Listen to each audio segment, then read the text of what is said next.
She was just sort of gobsmacked, really. She was just very taken back because he hadn't told her at any time in their relationship that he'd been under investigation for quite serious offences. I reviewed a case where a sort of concerned friend had contacted North Wales Police requesting information on their friend's new partner.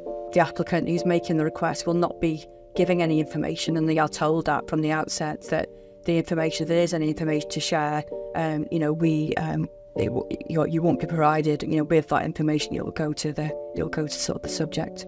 So when I undertaken the research, this person was known to North Wales Police. I'd arranged to meet her, and we sort of discussed the information that was agreed, sort of the wording given to her.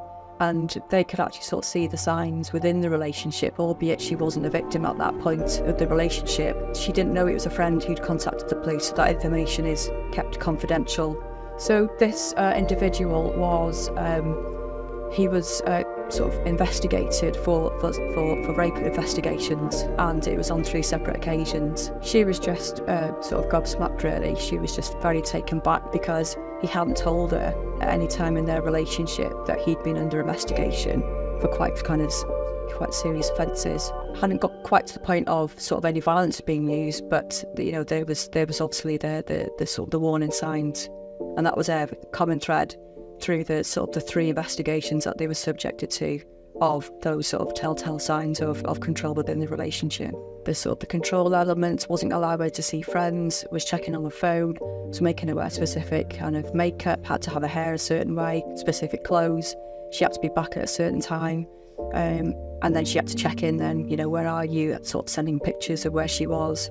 And to her, she just thought it was somebody who loved her, who cared for her, and if she was late, she would then sort of get the 3rd degree in terms of where they've been, who they've been with. At that point, she decided to leave the relationship.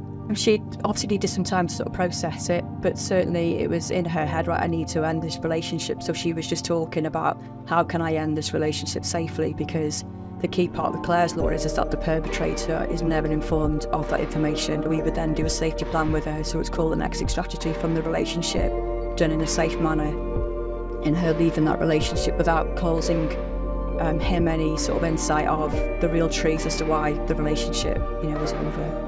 I sort of kept in sort of touch with her periodically, but generally it was the domestic abuse safety unit that was sort of taking the lead in there. If they did have any concerns, they would obviously refer back into us at the end of the relationship, and they would sort of signpost and seek support, and they sort of stayed away from the relationship, which is really positive.